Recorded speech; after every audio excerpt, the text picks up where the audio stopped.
श्री शिवाय नमस्तुभ्यम। जय महाकाल। नवरात्रि का पावन पर्व समाप्त हो चुका है। ऐसे में नवरात्रि के बाद पड़ने वाली एकादशी में आपको तुलसी से संबंधित सभी उपाय को करना है। तुलसी की डंडी वाला उपाय। कौन सा? तुलसी की डंडी, जो कि नवरात्रि के बाद पड़ने वाली एकादशी में तुलसी की लकड़ी, तुलसी के पत्ते और दीपक का बहुत ही विशेष महत्व है। हम सभी लोगों को इन उपाय को करना है। इन उपाय को यदि आप धन संपदा के लिए भी कर सकते हैं, और पहला उपाय आप धन संपदा और रोग मुक्ति के लिए कर सकते हैं। दूसरा उपाय व्यापार में उन्नति के लिए। तीसरा उपाय भगवान श्री हरि की विशेष कृपा प्राप्त करने के लिए चंदन वाला उपाय आपको भूलकर भी नहीं छोड़ना है। इस उपाय को सभी लोगों को करना है। और तुलसी की लकड़ी को से हमें स्नान करना है, तुलसी की लकड़ी से। तो चलिए, पूरी जानकारी से वीडियो के अंत तक ज़रूर बने रहिए, क्योंकि यह एकादशी, इस एकादशी का नाम पापांकुशा एकादशी है। पापों को नष्ट करने वाली, पापों को क्षय करने वाली, इसके नाम से ही पता लग रहा, पापांकुशा, पापों को नष्ट करने वाली यह एकादशी है। तो चलिए, सबसे पहले हम तुलसी की डंडी वाला उपाय समझते हैं।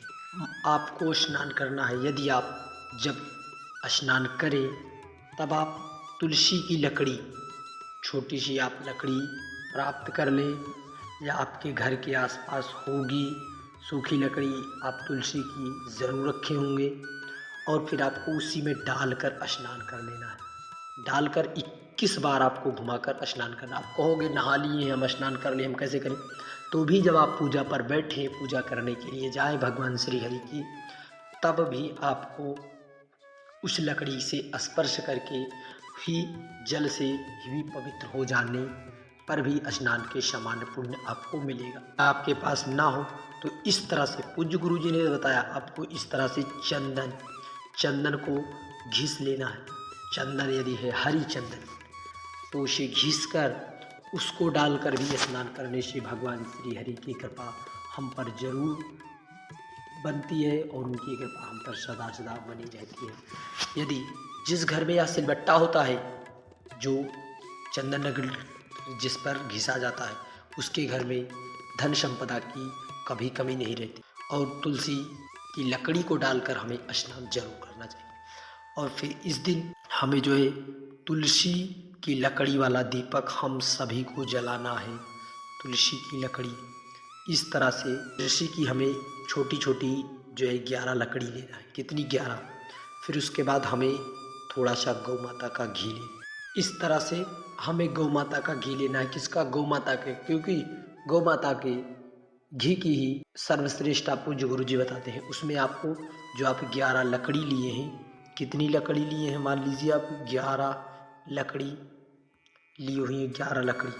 इस तरह से फिर उसके बाद आपको जो है कोई धागे से, कच्चे सूत से, या फिर जिस मौली या नाड़ी कलावे से आप बांधे, इसको बांधे। इसमें डुबोने के बाद आपको जो है बांध कर ही डुबोना है। डुबोने के बाद आपको इस तरह से आपको एक दीपक तैयार कर लेना है। इस तरह से आपको एक दीपक, डंडी का पूरा दीपक तैयार करके, जो भी व्यक्ति अपने घर या मंदिर या भगवान लड्डू गोपाल की प्रतिमा या भगवान श्री हरि की प्रतिमा आपके मंदिर हो, यदि मंदिर हो तो भी आप उसे वहाँ पर प्रज्वलित कर सकते हैं। फिर उसके बाद आपको इसे प्रज्वलित कर देने से, या इस एकादशी में आपके पाप तो नष्ट होते ही हैं, साथ ही साथ आपके घर में धन संपदा, लक्ष्मी की सदा वैभव की कमी कभी भी नहीं रहती। क्योंकि यह तुलसी की डंडी वाला उपाय विशेष महत्व है। इस उपाय को हमें नवरात्रि के बाद पड़ने वाली एकादशी में ही किया जाना चाहिए। हम सभी को इस उपाय को करने से बिल्कुल भी नहीं चूकना है। सभी को यह उपाय ज़रूर से ज़रूर कर लेना है, क्योंकि यह धन संपदा की वृद्धि कराता है। तुलसी की डंडी वाला दीपक। बढ़ते हैं अगले उपाय की ओर। जब भी आप भगवान श्री हरि का भोग लगाएं, उसमें तुलसी पत्र अवश्य डालकर ही भगवान श्री हरि या लड्डू गोपाल की कोई भी आपके पास प्रतिमा है, उसमें आप भगवान श्री हरि के भोग लगाते समय तुलसी के पत्र अवश्य डाल दें। और इस तरह से आपको तुलसी के 11 पत्ते लेना है। कितने? 11 पत्ते। और इन 11 पत्तों, अब इस दिन आपको तुलसी के 11 पत्ते भूल कर भी एकादशी के दिन ना तोड़ें। हाँ, आपको यदि तुलसी के पत्ते चाहिए तो आप तुलसी के पौधे के पास जाइए, वहाँ पर ज़रूर आपको गिरे होंगे या फिर आप पहले से ही तोड़ कर रखे होंगे, क्योंकि यदि आप एकादशी का व्रत करते हैं, पूजन पाठ करते हैं, तो भी आप तुलसी पत्र पहले से ही लिए होंगे। फिर उसके बाद आपको 11 पत्ते इस तरह से डाल लेना है इसमें। ओम नमो भगवते वासुदेवाय, ओम नमो भगवते वासुदेवाय, या कोई सा भी भगवान श्री हरि का मंत्र या राम नाम, कृष्ण नाम जपते हुए उसमें 11 पत्ते आपको डाल लेना है।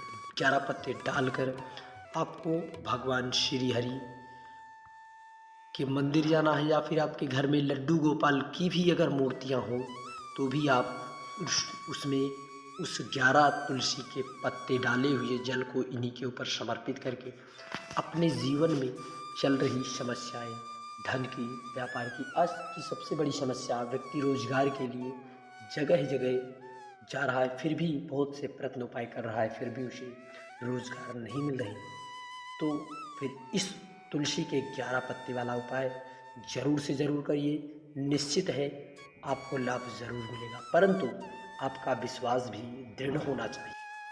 और आप बहुत से लोग कमेंट्स करेंगे कि दीपक कब जलाए। दीपक आप प्रदोष काल में ही जला सकते हैं, क्योंकि एकादशी में रात्रि जागरण का विशेष ही महत्व है। तो यदि आप दीपक प्रज्वलित करेंगे तो निश्चित है आप कुछ बार भगवान श्री हरि की कथाओं या सत्संग जरूर करेंगे, तभी तो आपका रात्रि का जागरण होगा। तो यह उपाय ज़रूर करना। के बाद इस तरह से तुलसी के पत्ते पर आपको 3 पत्ते लेकर उस पर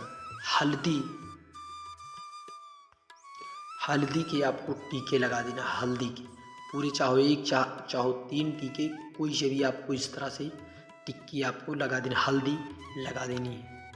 लगा देने के बाद आपको उसे भगवान श्री हरि की कोई भी छवि हो, तुलसी की जो पत्तियां पर आप लगाए हुए हैं उसे अपने घर के मंदिर में, या फिर भगवान श्री हरि, भगवान कृष्ण, भगवान राम, कोई सी भी मंदिर हो, वहाँ पर जाकर उस पत्ते, हल्दी लगे हुए पत्ते तुलसी के जो भी समर्पित करता है, वह व्यक्ति भगवान श्री हरि की कृपा ज़रूर पाता है।